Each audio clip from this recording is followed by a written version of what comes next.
Hello, everyone. My name is Rafal, and I would like to welcome everyone to my Headshot Photography podcast. Today, I have a special guest, Rich Johnson, amazing photographer. I've been following your work for quite some time. We had a brief conversation before we went live, and we've discussed that it's interesting that nowadays we can recognize photographer work, but sometimes it's really difficult to attach the person behind it. And as I said, I've seen your images all over the place. They're popping up all over the place. And recently, I saw one of your amazing images, and I'm going to show it a little bit later throughout this podcast. But this image really touched my heart, and something that it's interesting that if you see image like this, you cannot just kind of scroll through, right? You got to stop, and makes you think, make you just kind of digest, analyze it, bring some of those interesting emotion into you. And that really inspired me to kind of get you on the show, because I'm sure you have a lot of to share. You've got a lot of experience. You've done some amazing projects, which also I want to touch a little bit later on, which also they're extremely powerful, and the imagery itself is just extraordinary. So thank you for accepting my invitation, and welcome to the show. Thanks for having me. I think I think it's interesting what you talk about with like not knowing the photographer behind the photo, and sometimes I feel like some photographers are okay with that, but with the world we live in, we're Yes. forced to like push ourselves to the front too.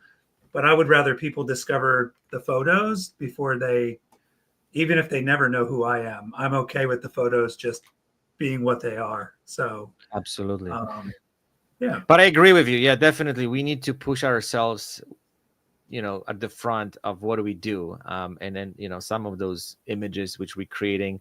I actually had this interesting conversation not a long time ago about, about branding, and, that the person that nowadays what is branding is the face of the person, right? So it's important to somehow, not only push just the things. We need to push also the someone who is behind it, someone who is creating this art, creating those images. And I think it's hard for us, because I think, I don't know how about you, but I'm introvert, and I never like to be at the front of anything. Like I'm rather to push images rather than pushing myself. And we know there's a lot of photographers who are kind of master, that they really good at branding themselves, and then the photography follows. In my case, it's a little bit other way around. Yeah, I think I do a lot of branding myself, and I Mhm. do a lot of marketing.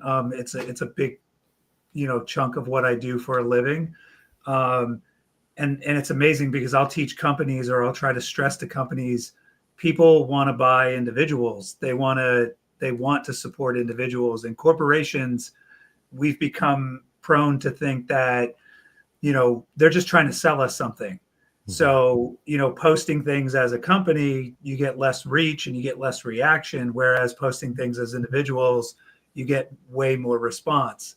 Now, I tend to be a little bit of an introvert when it comes to like when I'm out and about with people. I think I've trained myself to be very outgoing and having a lot of fun, and with the camera, it's almost like a shield in front of me, especially when Mhm. I'm dealing with high profile individuals or big time CEOs. I have this defense, this kind of little defense thing in front of me, um, but I still try to bring that personality in it as well, because I think once you learn that people buy you, you start to realize that it's not the camera, it's not the equipment, and then once you realize that, you start to realize that there's not much competition out there for you.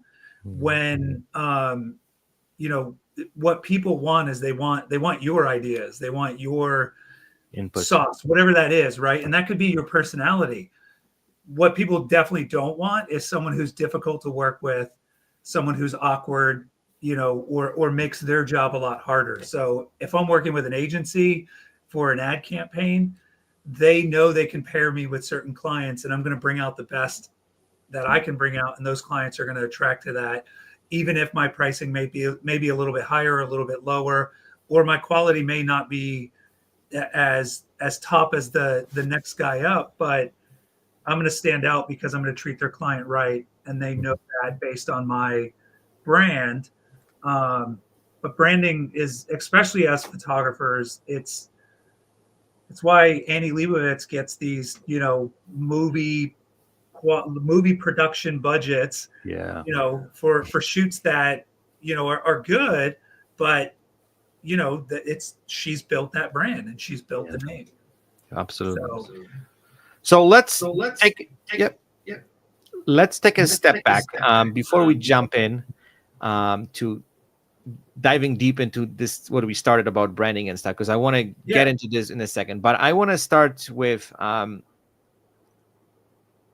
would like to know, how did you get into this entire photography industry? And the reason I'm asking is because I know that everyone has their own journey, and people coming from different places, and all of a sudden they ending up to do photography.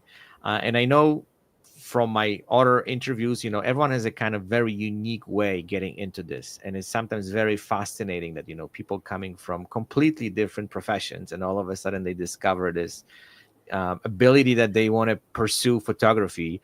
Tell me a little bit more about your story, because also when I kind of dive deeper into your world and I start searching informations about what you've achieved, what you've done, it seems like you've done a lot of amazing projects, amazing work.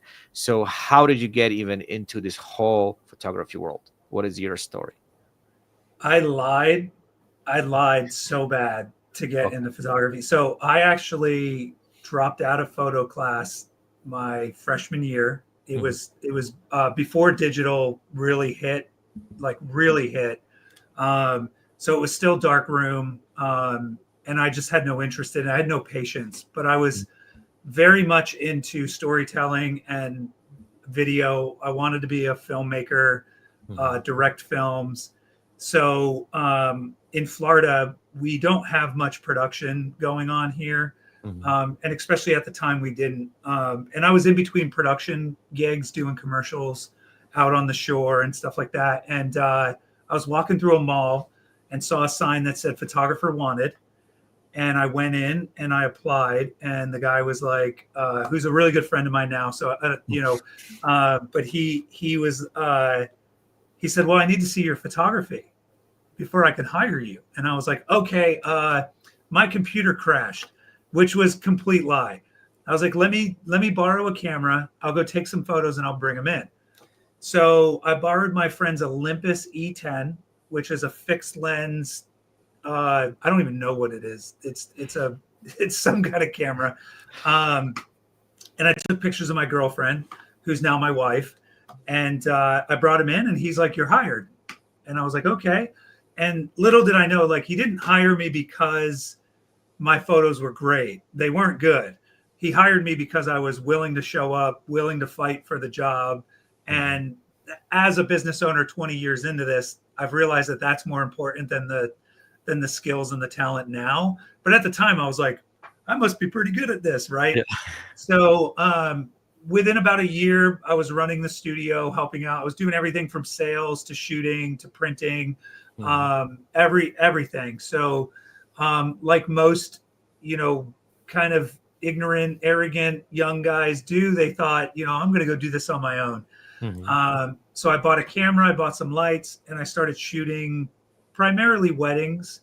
And that brought me about until 2012. I got completely burnt out, and I saw a lot of photographers that I looked up to shooting things that I thought were okay.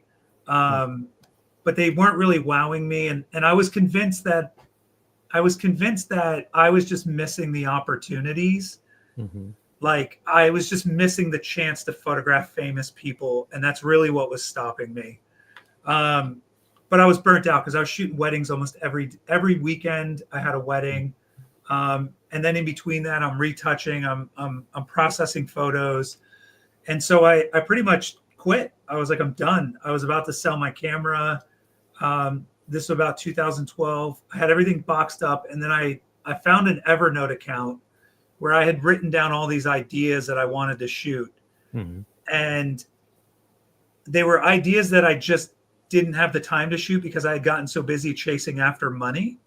Mhm. Um, so I saw one of the ideas and I decided to try it with my son. And it was this idea that I wrote down about like a kid opening a book and reading this book, and all of this stuff would be photoshopped coming out of it.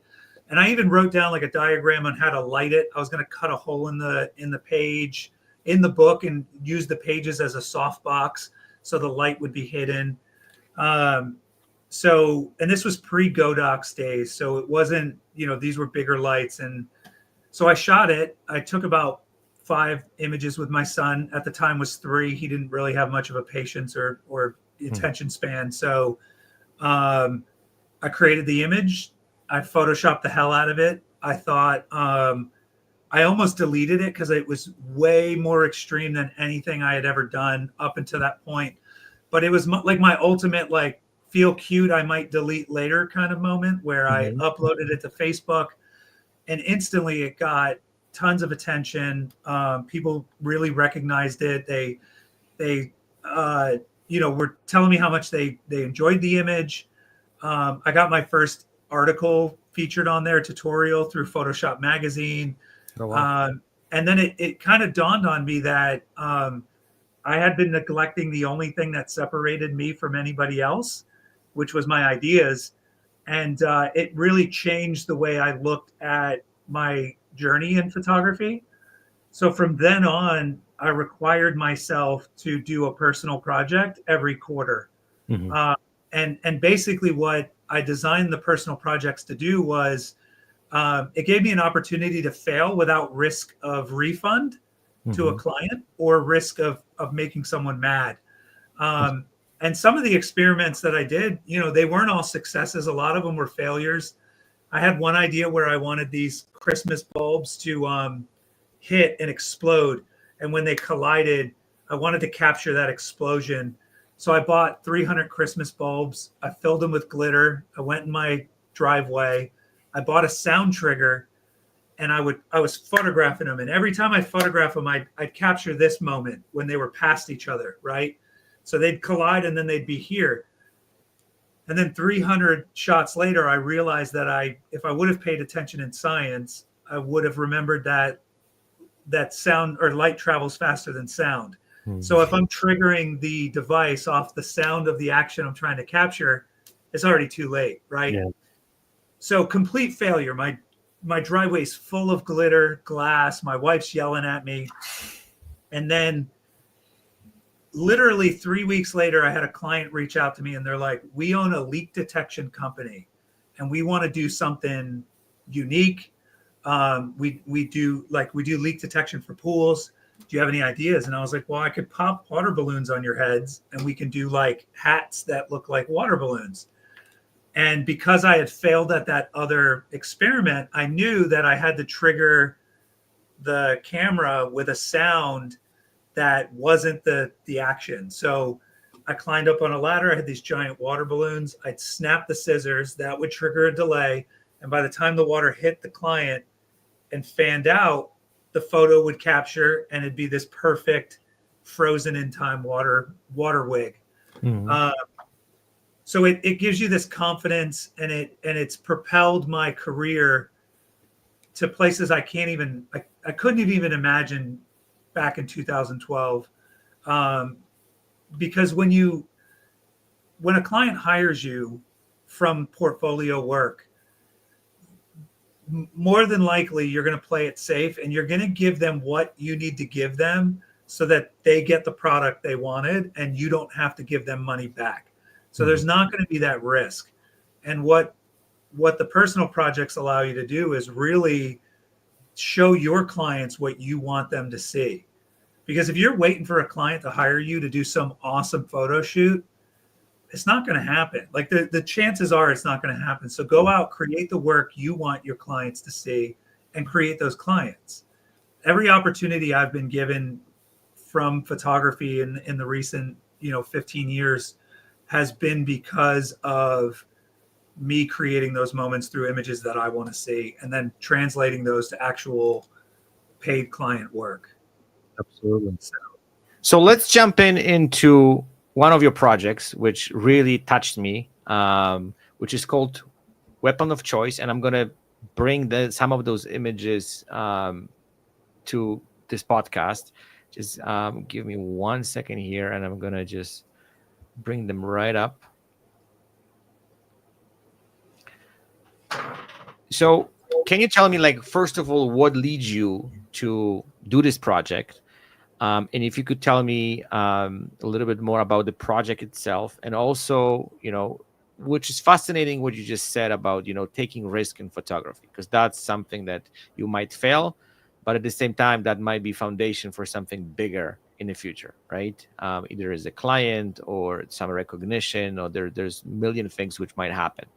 And I 100% agree with you. I think a lot of photographers, including myself, sometimes we are scared to push, to the next level, or trying to do things which are uncomfortable, or doing things which we're not sure about it, or, they're too risky. And I know we talk a little bit about it. I want to also just kind of dive deep into this about how we can do those projects which not gonna trigger some kind of backlash on us, right? Because that also, a lot of photographers, we are scared of, if that would happen, then I'm not saying our career would be over, but it would really impact about, from financial standpoint, from there's all sorts of things which might just literally fall apart.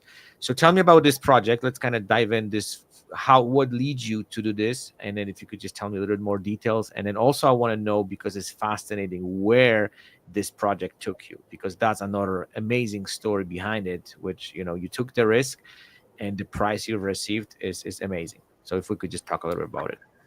Yeah. So first, I'd like to just kind of touch on a little bit about the fear of pushing buttons or ruffling feathers or getting bad reviews or whatever. We live in a time where you can literally get a bad review just for commenting your opinion on a video.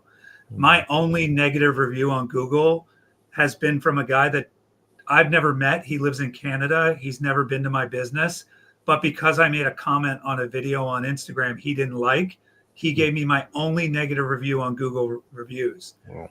So if you're going to ruffle feathers and you're going to get negative comments, it might as well be making a statement.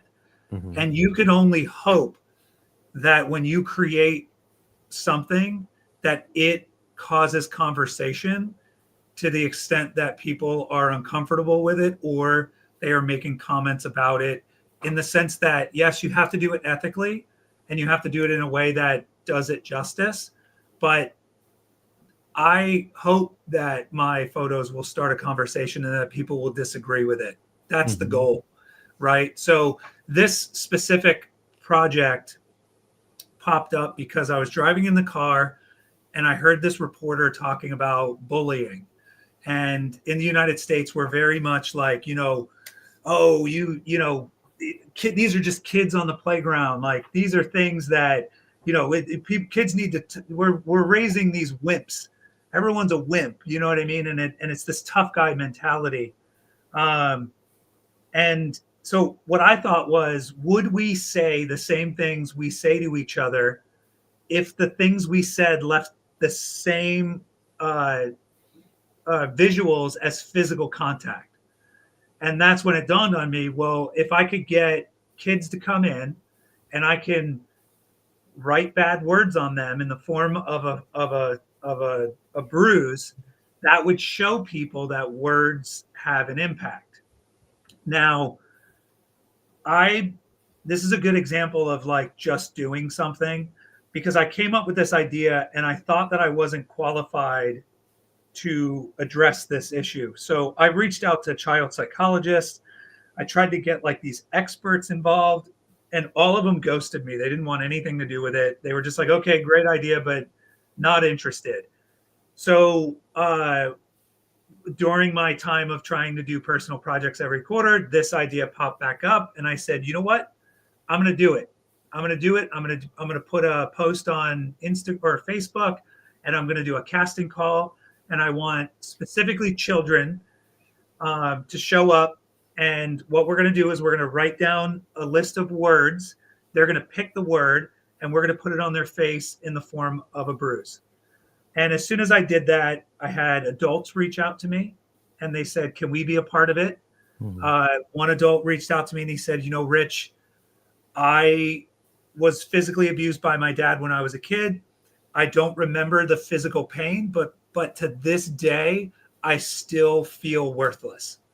Can I be a part of your project? And I said, yeah, come on out.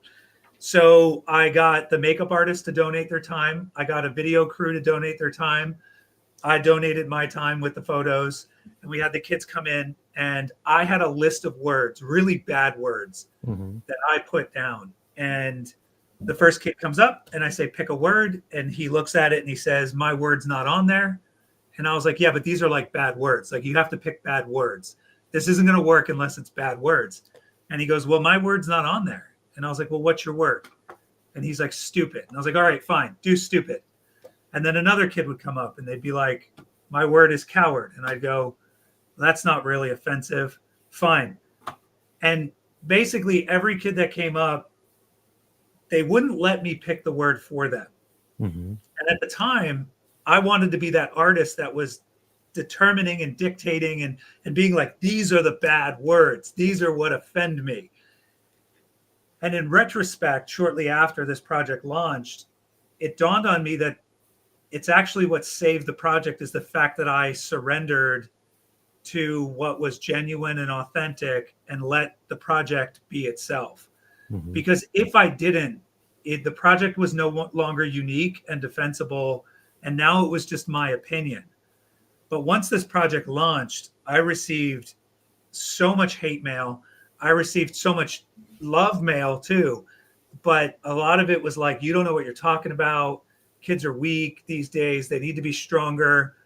And the most amazing part about this project to me was watching a crew start this project at the beginning where we all had our own opinions about what bullying was or what verbal abuse was. And by the end of it, we all agreed we had no idea what we were talking about at Mhm. all. And some of us had been bullied, some of us hadn't. Some of us had been physically or mentally abused by parents, some of us hadn't.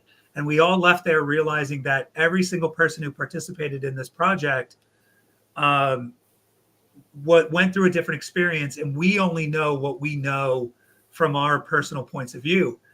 And it made me realize that none of the issues we have in society are black and white. Mhm. They're all very and people would like to make you think that is the case. You're either for or you're against. Mhm. You're either pro or you're anti. But for some reason we can't say, well, actually I don't have the full information, and each situation is different and unique. Um, so I launched this project on F Stoppers. I gave them the exclusive for the interview. Immediately after that, I gave it away to free to any nonprofit around the world that wanted to use it. To this day, over 180 nonprofits have used it. Oh wow. I spoke. I spoke at the U.S. Senate for this project. Mhm. They invited me there. The UN AIDS organization invited me to the U.S. Senate to speak about this project for one of their fundraisers. And when I got there, I asked them. I said, why am I here? This is a verbal abuse campaign. You're the UN AIDS organization. And they said, through our research, we've realized that there is an 80% increase in the transmission of AIDS against domestic violence survivors.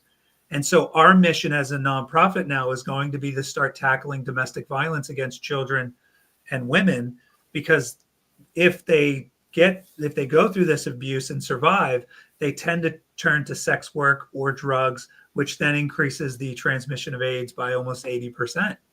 So it's this impact that was this unintended I say consequence, but this unintended effect for a photographer that at the time I just wanted to shock and awe people. But because I got out of the way and I was forced to not let my ego ruin it. It made this project into something that was way bigger than I could ever imagine. Um, and and and what it allowed me to do, for instance, the kid in the yellow shirt on the top left right now, that's my Mhm. son. Okay. And my daughter was just born, and I had thought, well, at least I'm a dad that doesn't verbally abuse my kids. Like I don't use words to hurt my kids. And someone had written down on the paper, little girl. And I remember saying to him, like, don't be a little girl. And then I thought, oh my God, like I'm telling him not to be something that my daughter is, as if it's a bad thing. So I brought my son into the project. You know, and then I was on Good Morning Poland. I was on like Vogue Italy, like all of this stuff. And it was literally like a flash in the pan wildfire. And then I'm thinking, oh my God, I peaked. Like, what am I going to do next? Right. But from there, what I learned was I don't know everything. I do have something to say, and I can draw from my experiences as an individual, and I can speak to these things and start conversations to say, you know, like one of the best points that I saw when it came to verbal abuse or words that we use is by saying that kids just need to toughen up, we're telling kids to tolerate something we wouldn't tolerate as adults. If someone in the workplace walked up to you and called you a little girl or a disgrace or a mistake, you'd go to HR or you'd wind up getting into a fight with this person. But we expect kids to just, oh, you know, toughen up, be tough. You know what I mean? So it really opened my eyes to a lot of things, and it opened a lot of opportunities to, this was a free project, a personal project that I did, but it got me so many clients that allowed me to, that trusted me in taking sensitive subjects and running with them in a way that was, that did their clients justice. I was asked to drive around the United States and interview men that were injured by a medication. And as we went, we interviewed them and we photographed them in a very similar fashion. And it was a very sensitive subject, but it got the guys' stories out there, and it brought attention to this issue that was affecting a lot of men. And those are things that it's opened up opportunities for me to do, and really helped me grow and look at things from a different point of view. Well, everything what you just said is just amazing and fascinating. And also what I want to add to this, what is interesting is the fact that, you know, you just like getting into the project and you just don't know which direction this whole thing is going to go, and you know, how it's going to open up your world to see things differently. Right. Because it looks like, you know, started as something innocent, right? And then, you know, open up completely different spectrum on so many different issues, which are kind of related into this topic. But also what I want to say is, which also kind of hit me right now really hard, that, you know, photographers have this ability and so much power that we can really highlight things in our world, which I'm not saying people don't pay attention to it, but, you know, like when you talk about, let's say, verbal abuse, and when you have a discussion, it's a one thing. But when you see images, you're just adding completely different, like you're just taking this to completely different level, right? And I think doing those projects can definitely open up massive discussion on much bigger scale, which is interesting. So if we could just kind of, I don't know, unpack this a little bit more. So tell me a little bit more about, like, because you mentioned that, you know, you got some hate mail, you get some positive stuff. If I could just kind of discuss, like, you know, how people, because I also believe that, you know, the way people react, it tells sometimes more about them rather than about the project itself, right? Because if someone, like, we know if someone flip on you on social media, we know they have problems, not you, right? But I want to kind of talk a little bit about it. You know, like, what did you learn about, like, how people even react to those images? Like, you know, what was your feel when the people started kind of coming all over the place, and then you have all this mixed up conversation and this all crazy feedback from all sorts of different angles? So I learned to not engage. You should not read the comments on, especially F-stoppers at the time. It was pretty rough, and not from like a feel bad for me kind of way, but I it was pretty rough with what they were saying about, the quality of the work. You know, like just borderline verbally abusing me, right? Just so ironic. Yeah, which is pretty ironic.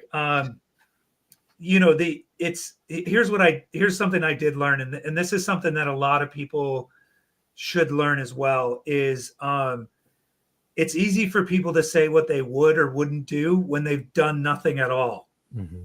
I did something, and these may not be my best work. There's things I look at these now and I'm like, oh, that rim light's too hot. Mm-hmm. There's things I wouldn't have processed these that way. But that's the point of learning. That's how you're growing, right? But I will not take criticism from people who sit, behind a keyboard and just do nothing, right? But I also won't engage with it. At the time when I would read this stuff, I would chime in and try to give excuses on why things were done a certain way. Some of my favorite details of these photos are actually it's like the kid right there with stupid on his face. His shirt's all wrinkled like he had been chewing on it. His necklace is crooked. From a portrait standpoint, we want to fix that, right? But I wanted to kind of have a mix between a portrait and a candid photo. So those are the details that I do enjoy. Whereas other photographers would have tried to fix those and really hyper control those situations. But I think that, again, it's easy for people to say what they would or wouldn't do when they've done nothing at all. No. And as photographers, this was a project that almost didn't happen because I kept talking myself out of why I wasn't qualified. And a lot of things you don't have to be qualified for. This is not a child or children's issue. This is not just an adult issue. This is a human issue where we use words to hurt people, or some people brought up good points. In certain languages, these are terms of endearment, right? We call our friends this all the time, and the difference is it's not the word, it's who's saying it that matters. It's the reason why it's called weapon of choice is because I believe that in society we give so much attention to the final moment of a situation. We give the news articles to when someone loses it and goes over the line, but we never focus on what builds up to that point, right? Mm-hmm. And I believe that a lot of verbal abuse and a lot of physical abuse starts with verbal abuse and leads up to that. Mm-hmm. So I do believe it's the weapon of choice for a lot of people, and that's not to say you can't say these words. Like these words, again, if you're talking to a friend, calling my friend an idiot for doing something stupid has way less impact than me calling my 5-year-old son an idiot. Mm-hmm. Even just saying it out loud, yeah, exactly. Right? So if you can capture these things and put them in a way that gets people either to relate to that photo, to resent the fact that photo exists, to start a conversation, or to inspire people to then take that photo and create something on their own. I got people writing me telling me that these photos changed their lives and their outlook, and that now they're going to become an advocate for speaking up. Because one thing I noticed when I did photograph this is there's 3 people involved in most situations. There's the victim, the abuser, and then there's usually a witness. Mm-hmm. And what this series does is it creates witnesses.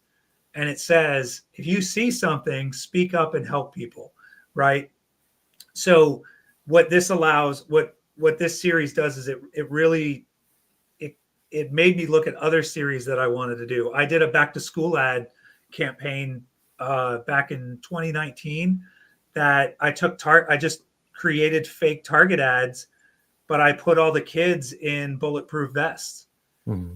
And I put it online, and it got picked up by the news. I was on Al Jazeera. I was on the local news, and people, instantly when they go to interview me, they're like, so what do you think the solution is? And I said, I don't know what the solution is. That's why it's not in my photo series. but it starts the conversation to get people discussing on what the solution is. All I know is that I have 3 kids in school right now that practice active shooter drills. And if you don't like these photos, then get mad at the fact that they need to exist. Yeah. Don't get mad at the photos. Because if you're more mad at my photos than you are at the fact that children are getting shot in schools, that says more about you than it does about a photographer trying to make a point. And that was like my main point. But also, if you don't mind, I want to jump into the F-stoppers, kind of, this kind of, crazy kind of, attack on your work. And I think, like, people don't understand that those images open up, a door to conversation, right? And then, I know you can discuss the technicalities, and I know photographers love doing this, which, if you look at it from a broader perspective, it doesn't really matter, because you've done something bigger than, creating something that, has to be ideal from the technical perspective. You've done something way bigger because you open up the conversation, you start something that, lead this whole thing to completely different level, that, you created the message, right? Which basically speak for itself. And I think that's the way we should look at it. But I agree with you, like, if you start putting and talking to photographers, there's 2 types of them, right? One who are looking at this whole thing from the technical perspective and are going to rip the image apart and try to make it better.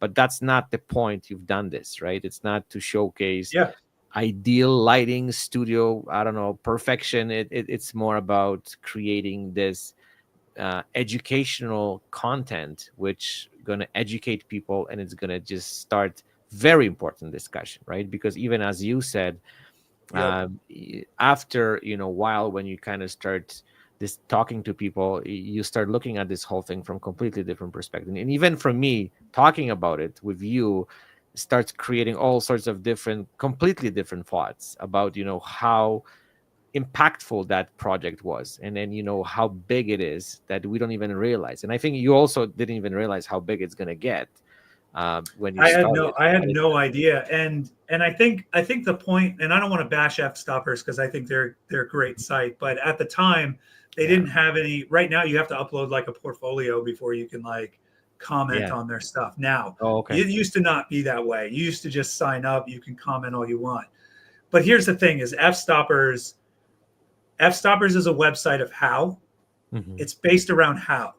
So how am I going to take this photo? How am I going to do this? How do I get this look?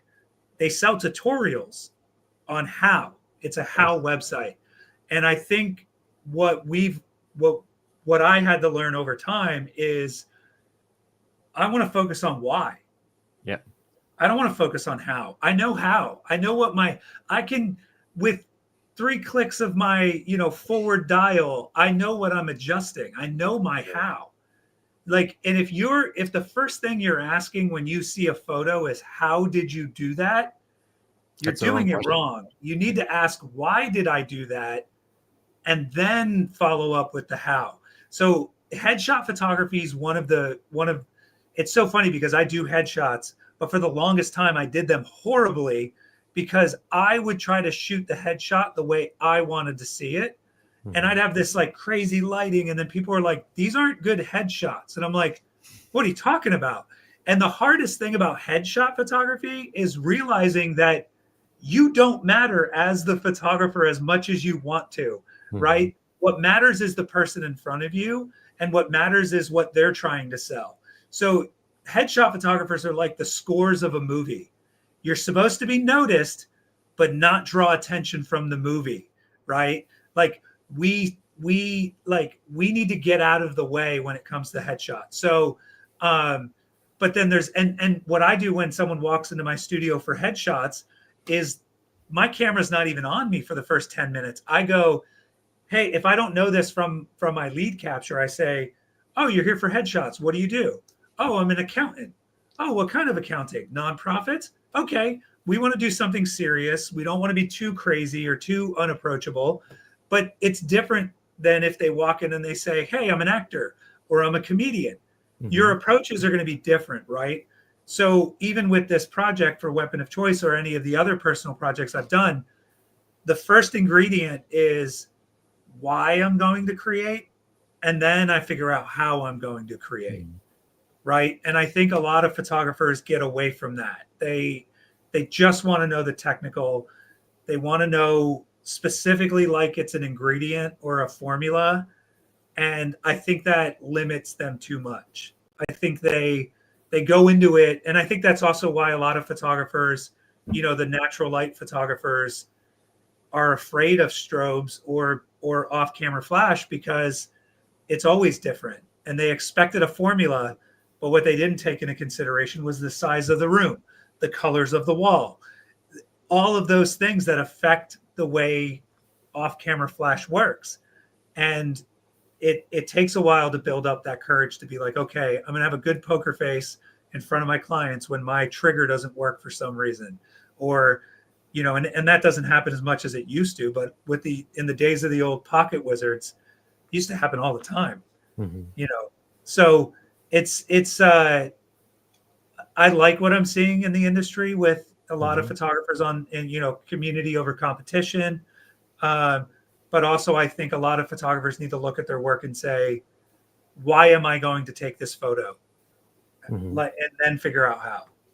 So, well, I think most of them, they know how, right? I think the problem is they're getting stuck there. And that's where the problem kind of kicks in, because, they just only talk and only focus on, how to do those things better. But, I think at some point you had to let this go with this how thing, and you have to start asking yourself why you're doing those shots and why talk about it. Like, we get to do some amazing things. I grew up dirt poor in New Jersey on welfare. And now I get to travel the world photographing some of the most interesting people I've ever met. I get to do this. I don't have to. I get to. And it's mind-blowing. And we get to meet so many people and hear their story and have the honor of them stepping in front of our camera.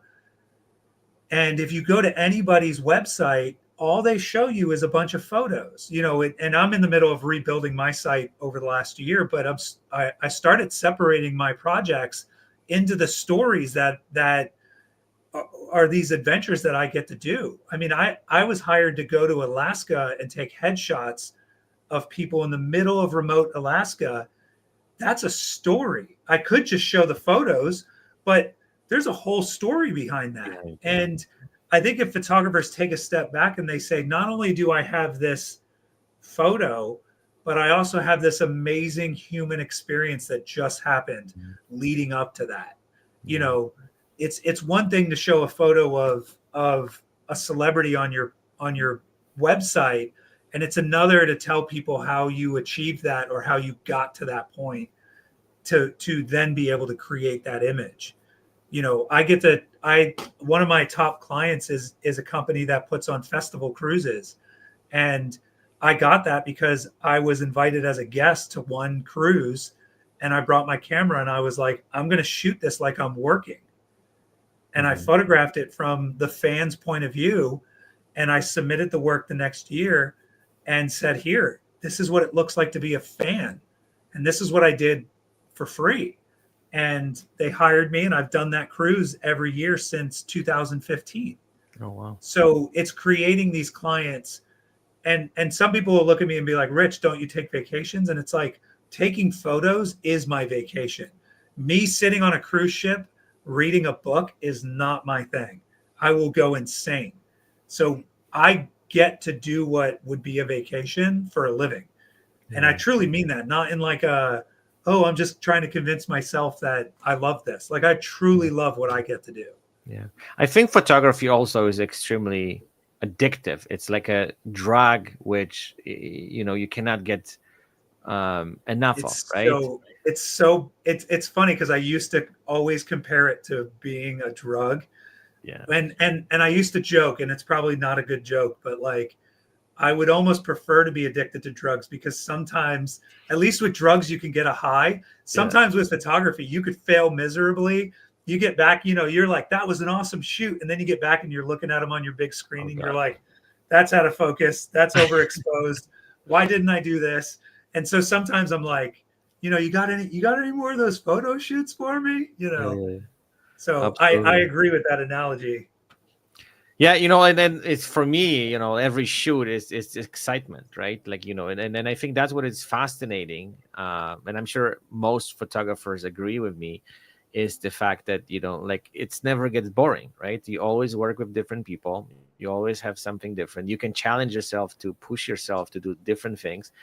And Yep. it's never gonna get to the point where you just like, okay, I'm doing kind of the same, like we're doing kind of similar things, but we can spice it up from all sorts of different angles to make this interesting. And I think the fact that we can interact and work with, like at least for me doing headshots, like every shoot is different because you're interacting with different person. There's someone new with new story, with new life, with some kind of interesting points of views, right? There's always something which allowing you to connect with these people. And then I think we're also living in this, we had a little conversation prior about this, like, crazy world we live in.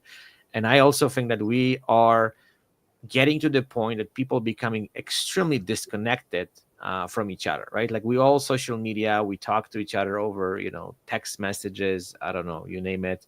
But those one-on-one conversation where you can talk to someone face to face, share some experiences, sharing some, things which, you have in common. There's so many things that those type of interactions brings just life to what do we do, right? And I think that's why I think photography nowadays becoming so popular too, right? On this level what we do, that is this those interactions which we have with people which we missed, right? Constantly. It's always an intimate experience. I've had clients that literally break out in hives before they step in front of the camera. Like that's Mhm. how nervous they get. And I'm sure a lot of the people watching this would agree. Like sometimes I feel like a psychiatrist. Oh, They step all in the front. time. If I you would want to say all the know time. if you want to know something, I tell people all the time, within 5 minutes of someone meeting me about to take their headshot, they will tell me everything they hate about themselves within 2 seconds. I have a lazy eye. I don't like this part of my lip. This hair is sticking out weird all the time, right? It's Oh it's yeah. always they just bash themselves. And we have the privilege of listening to them and hearing what they have to say and showing people things. I mean, my biggest thing where I tend to go a little bit crazy is if I see a photo and it gets into my head, I don't care how uncomfortable I'm going to be asking someone for that photo. It will haunt me because my fear of being rejected is way less than my fear of that photo not existing. And not from like an ego standpoint, but like Mhm. I just had a photo that was on the front of a Professional Photographer magazine, Mhm. and that photo was of a stranger that I didn't know. I saw him eating lunch, and he looked so amazing. And I sat and ate my lunch in the car while he was eating in front of me. And then when he got up and walked away, I headed him off in the parking lot, and I jumped out of my car and I was like, "Sir, can I take your portrait?" And he was like, uh, how long is it going to take? And I was like, 2 minutes. So I'm Yeah. setting up my light. I've got my camera. It's windy. I'm making sure my Octobox doesn't catch the wind. So I've got my legs stretched out. You know, that move where you got your legs Yeah, yeah, stretched yeah. out, you're like trying to get over here. And I take 2 shots, and the guy goes, "Thank you," and turns around and walks away. And I never saw him again. And Wow. then flash forward a year later, PPA's like, we want to put it on the front cover of the magazine. We need a model release. Oh, And now I'm like, oh my God, I don't know who this guy is. So I went online, I posted in Facebook. I said, here's the situation. Here's the photo. Does anyone know him in this town? Someone wrote me and said, my mom and dad go to church with him. We'll reach out to him. We'll get a model release. wow. And within a week, I had a model release. So that's the beauty of social media, That's right? The bad part of social media, I don't have to go into because we all experience well, it on a daily basis. It's too easy to say things we wouldn't say to people in front oh, of and face to face, face to right? face, yeah. But my advice to people too is just when you feel that disconnect, use photography. Like, we find a nonprofit that, you can get involved with nonprofits without donating money. What we offer is worth a lot of money. And if you can find a nonprofit that you can lend your talents and voice to, one photo shoot a year is going to add so much to that nonprofit's bottom line. I started a nonprofit 10 years ago with a local mom and or a couple that their child had neuroblastoma stage 4. And after he was declared NED, no evidence of disease, we started a nonprofit. And I took all of my skills and talents from branding to design to photography to help propel this nonprofit to look better than we were. And through their leadership of getting a scientific board and funding the right thing, we're going on 10 years of a nonprofit with over $3 million donated to pediatric cancer research. Wow. And that's just from me being like, yeah, I can design a t-shirt. Yeah, I can do headshots. I can photograph children and their parents. I can photograph parents who have lost children to pediatric cancer in a way that punches people in the gut and makes them think, yeah, I didn't know this. So look at nonprofits around you. Don't just use homeless people for cool portraits. Like, get to know them, ask them who they are, ask them what they used to do, find out their situation. Like, to me, there's that human connection that we offer, and there's a story to be told behind that. So absolutely. So I have a question for you, because this is something would really, well, I'm thinking about it a lot for the last several years, that, because we work with so many different people and we work on those type of projects, like, as you mentioned, I had also chance to work with local organization, which is called Kids Cancer Care, and I was helping them with their some of their stuff. And then, I was really close with, some of those patients. It was just a kind of insane story. And I know like how much impact that made on me. But don't you think that photography, and I think this is not discussed enough, changing us as a people, and I'm talking about photographers, that we see worlds and we see other people from completely different perspective, and we're becoming way more empathetic as a people.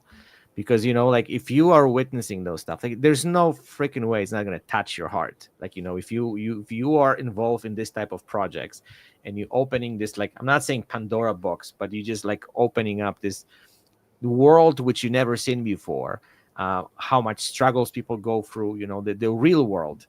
It's just transforming you as a person. And this is what I've learned. And you know what is fascinating sometimes for me, that like, we're not probably making billions or millions of dollars, and we're never going to get there, but the impact this job we do creates on other people and on us is something that is just incredible. And I think I would never change this profession for anything else, because the life experience I'm getting from this, I don't think I could get from any other job.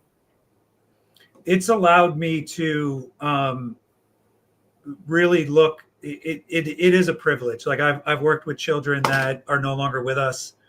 And I use their strength every day. If I go to the dentist, I think, this is nothing compared to what these children have gone through. But even from a life standpoint, like, photography allows us to have purpose in the situation that we're in. And it gives us this unique situation to be observers of that, and I pick up on cues that other people may not notice. And it's strengthened me as a parent, as a friend. I was photographing this little boy who was going through treatment, and he had a port that was basically, he was getting brain treatment and brain cancer treatment, and chemo doesn't go through, it doesn't penetrate, the membrane for the brain and all that other scientific stuff. But we wanted to do a photo of him holding golden gloves up, where it was like he was a fighter, and he was terrified, absolutely terrified of these gloves. And his mom was like, no, put the gloves on. And although he was terrified, he kept going towards the gloves. Mhm. And I was like, stop, stop, stop, stop. Because it hit me that this little boy, although he thinks this is going to hurt, he's fighting every instinct and going towards it, which is exactly what he does through treatment. He Mhm. knows treatment's going to hurt and he's scared of it, but he does it, right? And so he's turning away and he's like, no, no, no, but he's still moving towards it. And Mhm. I just couldn't take it. I was like, okay, stop. We need That's a it. break. Let's take a minute. Let's, but we do get put in these situations where we do have the opportunity to observe. And even when we work with like high profile people, like I like people watching, and I've worked with people where I watch them watch other people. And I'm like, okay, because of their profession, they have to evaluate everybody who's coming to them, right? And I was doing like a book signing thing for this celebrity, and he had to meet 400 people. Wow. And every single person that walked up, he had to evaluate the level of engagement, because it went from like children to to disabled people to like husbands, and he had to evaluate all these different things. And I'm like, that's a skill or something that we don't see as society. We don't see that that's part of his profession and what he has to do. And it's almost like when we have someone walk up and we're like, okay, darker complexion, lighter complexion, I need to bring up my lights, turn Tech- down my lights, all these technical things that we run through our head, they have to do that too, right? Mhm. And we have the ability to sit back and go, I'm getting paid to observe this right now, right? Yeah. So there's cool.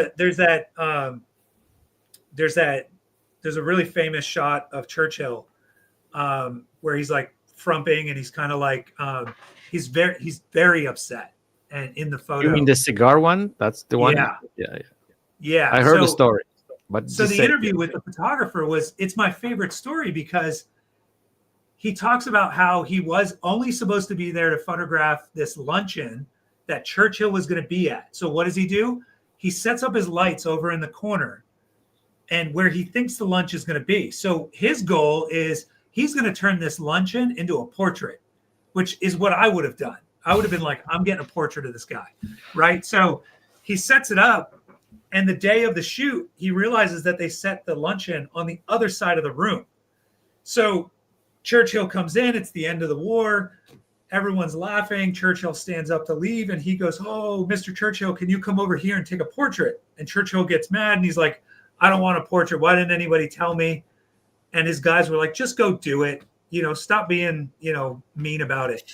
So he walks over, and Churchill has this cigar, yes. and the photographer holds out an ashtray, and he goes, put the cigar out. And Churchill's like, no. And he goes, I don't know what came over me, but I reached in Churchill's mouth and I took the cigar out and I put it out and I took the photo. And Churchill just starts dying laughing. And he's like, that's why you get the good shots, because you have the guts to do that, right? And it's like, and there's actually two photos. There's one of him right as the cigar gets pulled out, and then there's another one where he's laughing. Yeah. And it's like, I'm not saying we should like pull things out of people's mouths, but like having the courage to be that confident about your craft to where that photo, like he must have thought, I need to have this photo exist. Yeah. This is a pivotal moment in history. We need to grab this portrait. This moment deserves more than candid shots of these guys eating lunch. Yeah. So I'll tell you like a really interesting story, and then I'll ask you a question working with celebrities. So I had not a long time ago interview with Chris Buck. I don't know, you know this photographer. So he also photographs a lot of celebrities. He works for magazines. And we talk actually about the same topic, about taking risk throughout a photo shoot. And I don't remember the actor names. He's really famous actor. And then, he was kind of hired to do for photo shoot for magazine. And at some point he come up with this idea. He's going to hold on to balloon. And they just like, there was some store on the corner. They just pick it up and they just like inflate it with some helium. So it was kind of flying. And he's like, okay, you're going to hold this balloon and we're going to take it. And he was so upset about this. He's like, this is ridiculous. Like, this is like, are you guys out of your mind? Like, why do you want me to hold like an idiot, like, balloon? But they're like, no, just take it one shot. And then, and then you don't have to just let's do it one image. Right. And he was so upset and so angry. And he just grabbed this balloon and held it. And he just looked at the camera and he just snapped the photo. And he said, this is the most iconic photo I ever took. Right. Yeah. And and that's my question to him was like, how you can find this balance, how you can know which, how much you can push it to don't kind of destroy the reputation or don't destroy the connection, because there's all sorts of things which we're taking at stake to, doing things which are uncomfortable for these people. But at the end, like if you take the risk and you're going to hit the jackpot, it's great. But if you don't, then, might really go different direction. Right. So tell me a little bit more about your experiences working, because, like you've worked with a lot of celebrities too, and how much risk you're taking throughout those photo shoot and how much you push it to, get something which might be at some point something extremely iconic and interesting and something which going to, change the way we look at even photography. Right.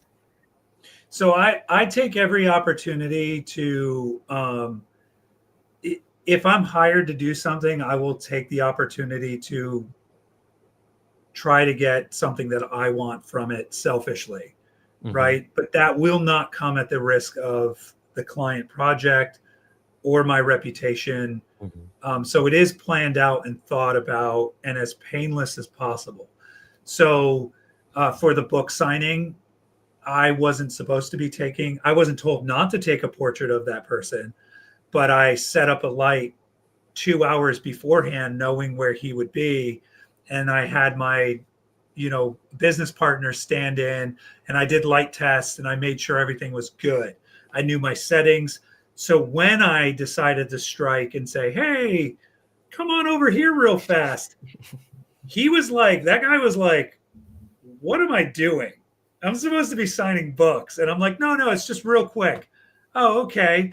Took 2 shots, didn't waste their time, very painless, tried to make it a non-event, right? But then now I have this photo and people know that I can deal with these people from a professional standpoint without getting in trouble. There have been times where I have been warned by band managers not to take a photo of someone. And then I've pretended like I haven't heard that and apologize later after I got the shot. But also knowing the dynamic of that situation, it wasn't going to risk me getting in trouble, right? So it depends. It really depends on the situation. But I will always, if I'm going to be around a celebrity or someone, even if it's not a celebrity, it's not even a celebrity. If it's someone who's, this big time pediatric cancer research scientist in New York, if I'm interviewing that person for a video and I'm hired to do a video, there's a good chance I'm going to be like, hey, let me get a portrait of you sitting in your lab, because to me, celebrity is more than just someone on TV. It's people who bring, joy to people all the time. It's influencers even online. If I'm around them and I have an opportunity to shoot this, I will. But it definitely has to be done in a professional way. And thankfully with the cruises that I do and the festivals that I do at sea, I have 5 days of a captive audience. There's 2,000 people plus the celebrities that can't go anywhere. So I don't just go in there guns a-blazing, hey, right off the bat, we're going to be taking portraits. I'll introduce myself. I'll say I'm the official photographer for this cruise and this event. I'm going to be photographing you. I'm here for you. So play into the camera because you're going to get these for your social media. But also throughout the cruise, I might grab you and maybe we might do a portrait in the cool bowling alley that they have on the boat. And then they go, oh, yeah, that'd be cool. Right. So it's also like using that confidence to really help sell yourself as well. But I didn't always have that confidence. I realized earlier that I didn't like directing people, and that was going to be a problem with the type of photography I wanted to do. So one of my personal projects was I went downtown Orlando almost every other night, and my goal was to photograph 3 strangers and not pre-light it. Like I had to approach the stranger, convince them to let me take their portrait, and set up the photo all at once. And that was nerve-wracking for the first 2 or 3 days. And then finally it was like, okay, I can do this. Right. And I think there's nothing more dangerous than a confident,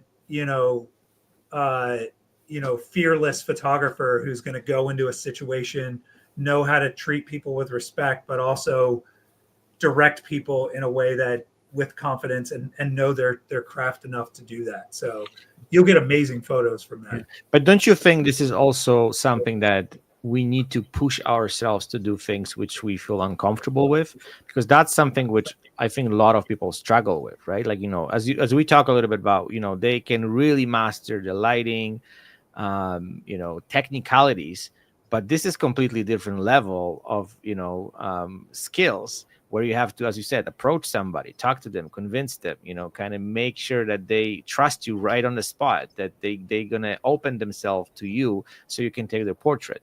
And I think those are the skills where, we have to learn ourselves. Like there's no school for it. There's no course. There's no tutorial. You just on this. have to do you it. got to do it yourself, right? So that's something which I think is another amazing skill to deal with people, because this is what I've learned over the years. I had to, because every client comes in is different, right? And then you have miserable people, you have happy people, you have, people who are overconfident, or people who are extremely, let's say, introvert, and you have to just get into their world. So we're dealing with all sorts of different type of personalities, and we have to somehow adjust to them and find the language, find something in common, and kind of get the connection so they allow us to work with them.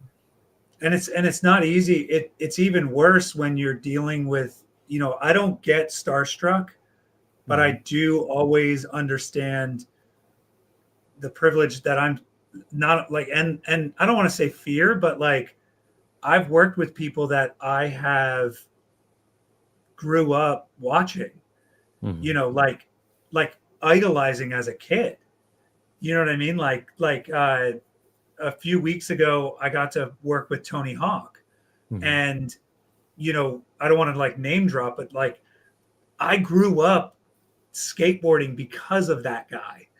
So like having the opportunity to work with him for a few hours, I was in my zone, man. And I was like going at it, but inside I'm like, this is Tony Hawk. But what is interesting for photographers, and I have the same feelings. And what I'm trying to say is, for us photographers, like meeting even like someone who, let's say, was some kind of icon, and we like them and we grow up with, whatever they were doing. It's not even about meeting them. It's the fact they allowing you photograph themselves for you, right? They allowing you, okay, you can take picture of me. I think for photographers is the biggest compliment. Like I don't even have to talk to the guy, right? Like, you know what I mean? But as long as he's allowing me to take pictures of him and work with him a little bit, that's the biggest reward we can get as a photographer. Yeah.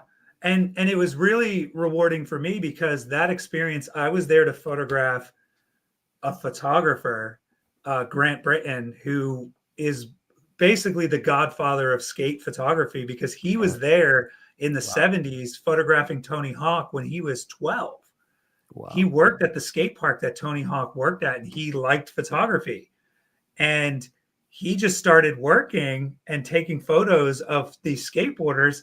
Flash forward, to 2024, he has an art exhibit in the Orlando Art Museum. And I asked, can I come and photograph this event for Grant?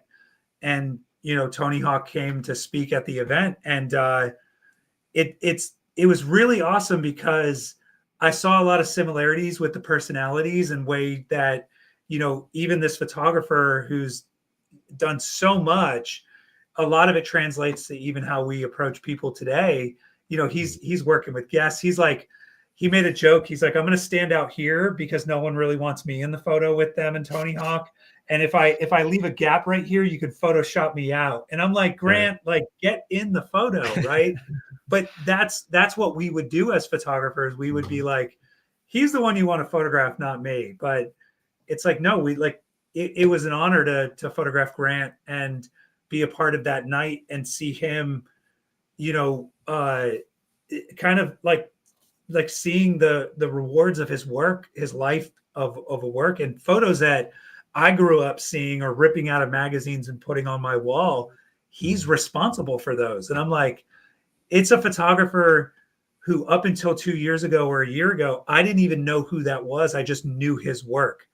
So back to what you were saying, it's like there is a photographer behind some of your most favorite photos, and there might be an awesome story there. So as photographers and craftsmen, we should do ourselves the honor of like, you know, figuring those people out and like, Absolutely. you know, following the rest of their work and showing them that what they do has made an impact on your life. Big time. I think that's the biggest takeaway from the conversation we have, that, you know, the photographers' work matter and they make impact on the world. We can really change direction on so many different important things in what is happening in our life. And I think we should use that, those skills, you know, that knowledge. And then, you know, as you said, not what it's not important. It's like what it's how, it's like, you know, why we're doing this. Right. Yeah. So, you know, we pass a lot. Look at that. Like it's easy. We run through like, you know, I just look at, I'm like, okay, this is what's happening here. I kind of completely got zoned out, to be honest. If you like this hour just like flew like, you know, it's crazy. But anyways, why don't we do this interview as a part 1, and I would like to jump in the near future. I don't know. We'll talk a little bit afterwards. And then we I know there was one thing. I know there was, not to interrupt you, but there was one thing you wanted to talk about that I was but we can jump in it. Yes. Okay, let's talk about it. If you have time, absolutely. Was my opinion about AI. Yes. I want to hear what is your kind of way, how you look at this whole new technology, which is coming to, well, it's already here, and is interrupting and disrupting, maybe not what we do, but it's definitely changes the way we look at a lot of things and the way we look at photography. And I would love to hear, you know, what do you have to say about it? What is your opinion? How you kind of look at this whole thing? I'm not saying what is the future, because we kind of, to be honest, we really don't know. It's something that it's like unfolding at our front eyes. But let's have a little discussion about what is your opinion on this entire new technology coming to this industry. So I think it's exciting and terrifying at the same time. And I think those are both valid feelings to have when it comes to this technology. I think what I refuse to accept is that you either embrace it or you're going to be extinct. I don't think that's a constructive conversation. No. I think when people ask questions about technology, it should be accepted as a question and the conversation should be had. What I've seen, which is no surprise, but also very disappointed in the conversations that I have seen, where people will ask questions and then ultimately it leads to like either embrace it or go extinct. Like, this is what happens. You need to be early adopters. And it's like, you can be an early adopter, but also question what it is we are doing. Now, I think my personal opinion is that services like Midjourney, that have openly admitted that they have crawled the internet and stolen hundreds of millions of images and didn't get permission to use that. I think ethically, there is no ethical way to use Midjourney in your work at all. And I find it ironic that Midjourney will give copyrights to images that are created on Midjourney when they don't even uphold copyrights when they train their AI with it. So it's almost like copyright to them doesn't really mean anything, because they'll just steal those images back and use them again, right? But that being said, I have been able to accomplish things that I was never able to accomplish before with the help of AI. Now, there could be the argument that like I use it a lot for copywriting for my website. I will put in a story, I will put in a background of a subject, and I will put in the situation on how I used or my skills to help that client, and it will give me something cohesive that I can then put on my website. As a photographer that we've established isn't making millions or billions of dollars, I wouldn't have hired a copywriter anyway. I would have just thrown that stuff on my website. So in my opinion, I'm not eliminating a job. I'm actually using it for stuff that just puts me at a better playing field when it comes to getting my work out there in a cohesive way. Retouching, I think where it has saved me a lot of money and time. Most importantly, I have 3 young children that I want to spend more time with, and I don't want to be removing pimples from people's faces. So I will happily embrace AI technology that will do the mundane things that I would have done anyway and outsourced to someone for $2.50 anyway per photo for 6 cents, right? Yeah. So that's allowed me it's allowed me to revisit photos that I didn't have the time to really spend time on and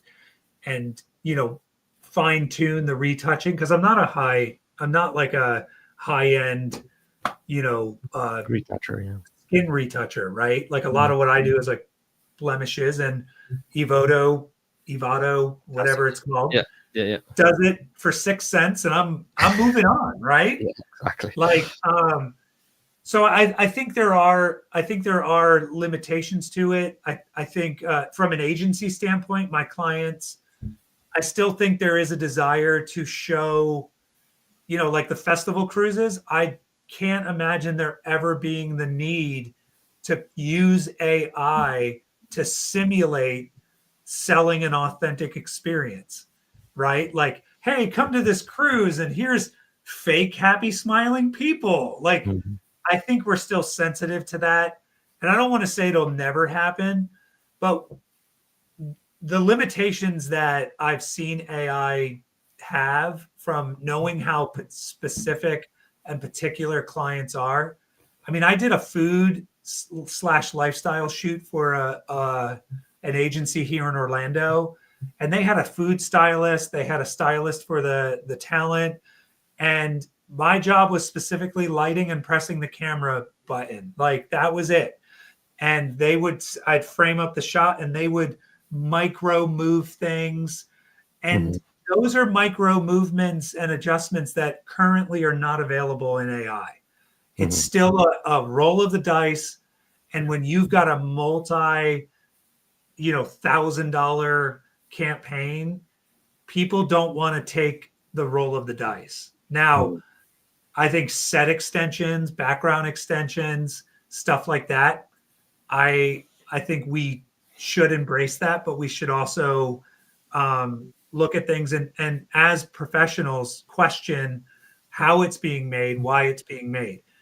And I think Adobe, although the quality is not there yet because they're kind of in their infancy of AI, if you go to Adobe Spark or whatever it's called now, Firefly, whatever, I don't know what they're calling it now, but go in there and you type in Batman eating a birthday cake made by Robin. It will give you what a 2-year-old who has never seen Batman thinks Batman is. It'll be a man with bat wings, but it won't be Batman. Now, if you go to Midjourney and you type in the exact same prompt, you will get a Seth or you will get a Todd McFarlane style illustration of Batman, and it'll look like it's from a comic book, right? And that's the difference between an AI that was trained on IP and one that was trained off of stock photos, right? So that's where we have to look at it. And as an industry, although it may be easy to use it, we need to say, just because it's easy doesn't make it right. And it's actually going to cause a problem. But I don't think there's any stopping it. Yes. I don't think, I think what it's going to take is, the big corporations. I think this is where capitalism and corporate America will come in and be like, like you don't mess with the mouse, right? Like you can't even put a photo online that is tagged, just metadata tagged with Disney IP. Like I did this fan art and I tagged it with Disney and I tagged it with Up and I tagged it with Pixar, and it got removed for copyright infringement, even though the actual artwork wasn't. But I was using their IP and my tags to then pull business to it, which they look at as stealing potential fines. So I don't, it's going to take, Taylor Swift getting mad about AI images created with her likeness and going after that stuff. And unfortunately, like with anything we create, we have these rights to our work only because people have fought for them. And organizations like the PPA, the Professional Photographers of America, they've been around for 158 years. They're one of the oldest nonprofits in America, and they do a lot of lobbying for copyrights and helping photographers retain rights to their work to make a living wage off of it until 50 years past death or whatever it is now. But that's why organizations like that are more important than ever. So, but don't you think that technology is so, this whole transition is so fast that the legislation is not even able to keep up with all those, all those new stuff? Because even like, the way I look at it, like even example, like even though I don't use Midjourney, but you remember the first stages was crap, right? Everything what you put it up there was just like disaster. But nowadays, within 2-3 years, it's the shift and the progression is within so high. Year. Yeah, within a year. Yeah. It was. But here's what I've read, and I don't have anything to kind of back this up, or I can't cite my source. But from what I've understand about AI technology and even Midjourney is that this technology isn't new. It's pretty old.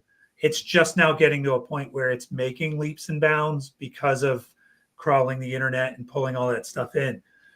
Even if it was affecting people in a bad way, our government is very slow going, and unless it's affecting major corporations or people with money, it's not going to change. I mean, even if you look at how slow the US government in regulations to drones were, that technology advanced so quickly within years. You had DJI coming out with the Phantom 1, and then all of a sudden they're at the Phantom 4 with sensors and all this, crazy self-flying stuff, right? Within years.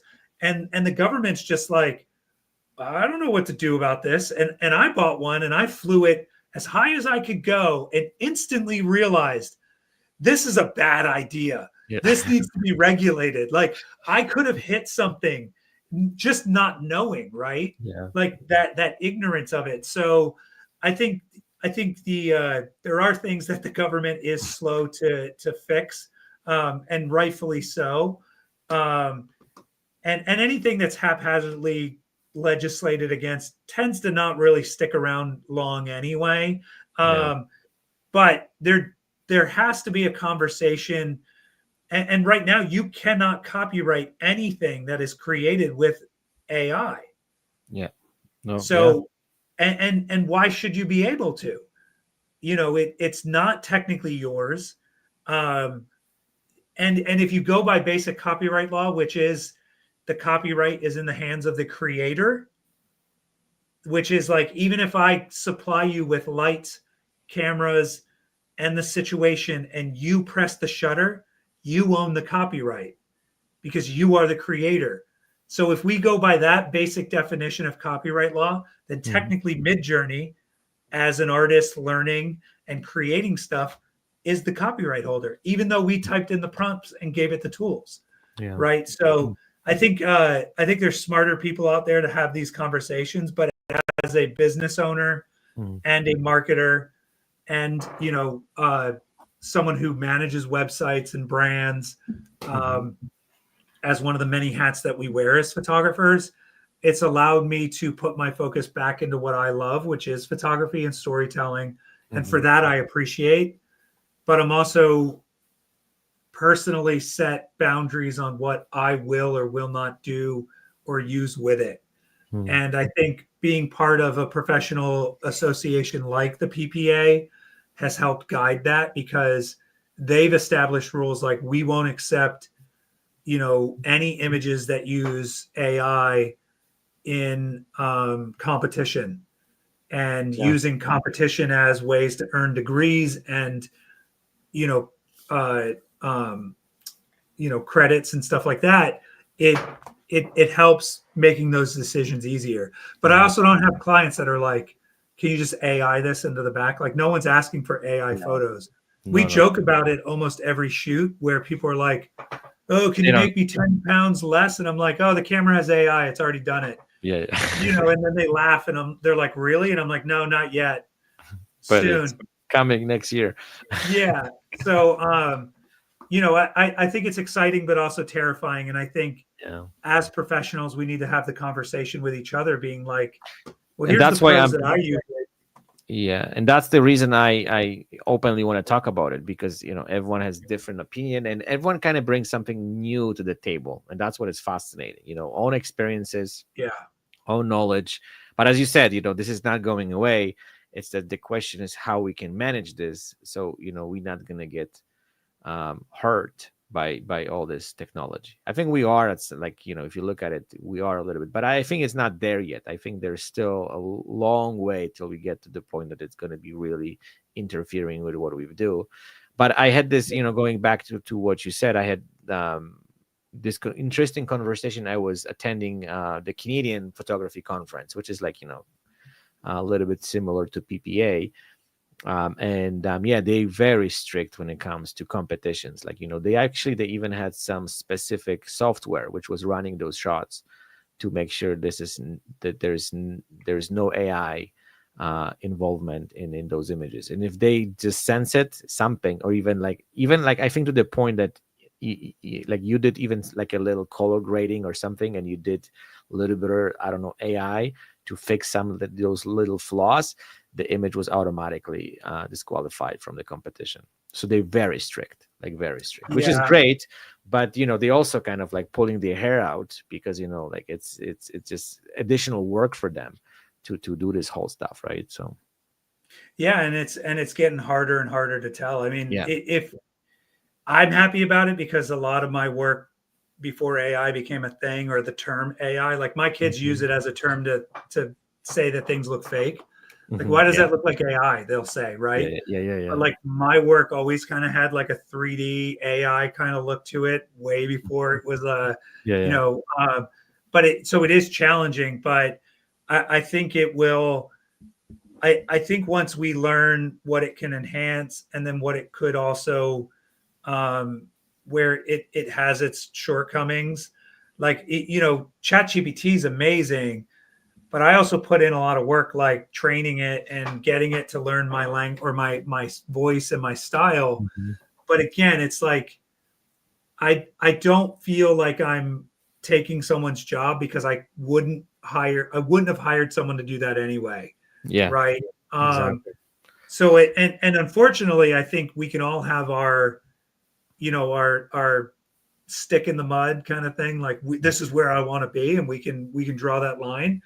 But as the industry grows and sways in these different ways, we can either be a part of what that looks like, or we can be forced to go to wherever it goes. Yeah. I think people need to talk about it, like you said, and be part of that conversation, so that you have a voice in what it is that's ultimately going to come from it. Because ultimately we have to look at it and say, as a society, the whole thing is like, you go to work, you earn your living, you take care of yourself. But if that work is taken away by AI, and people and companies are embracing that, you start questioning. That creates a big problem. And it's, would I rather not go to work, and I'd still be taking photos. So either way, but we have to look at that as a society and be like, what are we willing to it has a different feel than a mechanical arm taking a, you know, a tradesman's job. But, you know, I'm sure there's some, you know, car factory worker who got laid off because a robot took his job going, hey, this is what I told you guys about. But you know what is also interesting, because, you know, back in the days, when we were talking about, you know, this new technology and all this stuff, you know, everyone was worried that the low end jobs they're going to be taking away. But now we got to the point that, you know, like, it might affect everybody. It doesn't matter, you're a lawyer, you're a doctor, or whatever. You know, AI could take over, right, sooner or later. So I think that's going to really spark, you know, huge discussion. I think it's already there. It's just a matter, you know, how we're gonna, as I said, manage this whole thing and how we can control it. But I think also it's gonna filter a lot of things out. I actually had this interesting story recently where, you know, I was dealing with insurance company, and I ran through, you know, my contract, and AI kind of picked up some interesting stuff. And I started questioning the insurance company, and they're like, "Oh, you know, like you literally caught them, not maybe lying, but, you know, kind of misinterpreting certain things so they can take advantage of you." And I was just like, wow, you know, if people kind of can get hands on it, you know, it's going to force also those corporations, or let's say insurance companies, to, you know, look at this whole thing differently, because people are going to have those tools to analyze this stuff, you know, to make sure they're not gonna, you know, cheat on you or lie to you, or, you know, kind of try to sign you something you don't agree fully.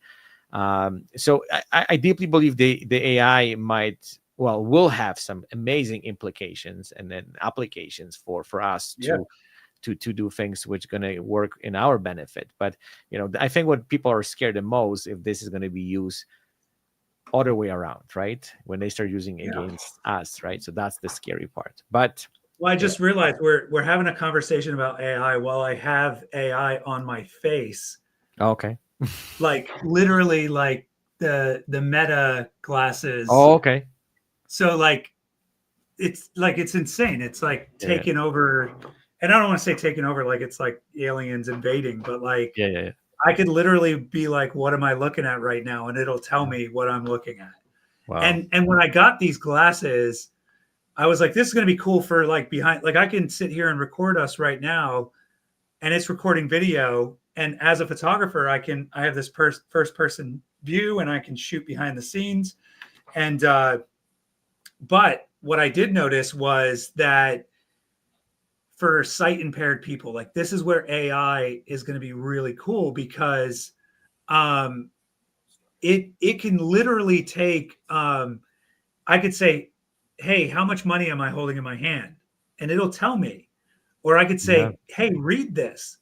And it'll read what's on that piece of paper. And if I was sight impaired, this is going to help me navigate through a world where visuals are important, right? And it's got navigation right now for people who have blindness. So they can be like, walk me through this room. And that's where it's exciting, where it's like, those are things we need to embrace. Yes, and, that's what I'm saying. Or my website, I do my own web design, and I had a bug that I couldn't get fixed. And I pasted the code into ChatGPT, and I said, hey, can you find where this error is? And it's like, it's right here. And if you go here and find it, you just type this in and fix it. And what would have costed me thousands of dollars to get a web developer to do, or I would have just tolerated it, I was able to do in 2 seconds because it showed me where it was, and I don't have to learn code. So it does have some really exciting things, and I think it allows me to be more productive. But there are things that, you know, the conversations have to be had about the ethics of it. How you know, what are we willing to accept? Now, someone going and getting an AI headshot, they weren't your client in the first place. Yeah, like you know, we're not losing those people. Well, they wouldn't come to us anyway, so that's exactly the point. Worry about it. So for me, it's like when photographers are like, they're going to steal headshots. It's like, good. Those people would have nickeled and dimed you. They would have been a pain in the butt client in the first place. 100%. Let them get their cheesy Polar Express eyes headshot. you Absolutely. know. So I'm not worried about those, but as of right now, I think I'm pretty good, and embracing the technology has definitely helped me a lot. It's, for instance, when I design, I have a client that I design book covers for authors, Mhm. and sometimes they'll send me a screenshot of a font that they want to use, but it's flattened. And Yeah. now in Illustrator, I can have Illustrator analyze the What font is and it? it'll give me what that font was or what it could be. Or give you samples. Yeah. I've done And this. now Yeah. it's like, to me, that's amazing, right? It's I used to have to be like, oh even god. sometimes logos that I've designed, I forget what the font was that I used. And then I'm like, oh, I should have saved that font, and then now it tells me. Tells So you. that's super exciting. But Absolutely. and I think that's where it's heading, is into tools that are going to enhance us, not Yeah.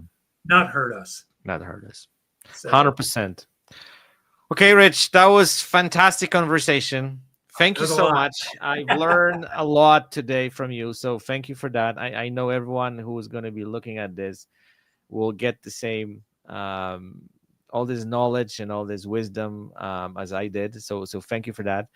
I Yeah. definitely would like to come back to this conversation, and then in the I don't know couple months we'll be in touch anyways. But See if our opinions changed, right?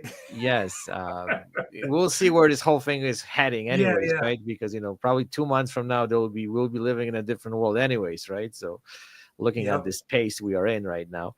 But I would like to definitely come back to this conversation. That was absolutely an honor to talk to you. And then like sometimes I'm going into this conversation and they don't know what to expect, right? You just Yeah. like, okay, I'm hoping this is gonna go well.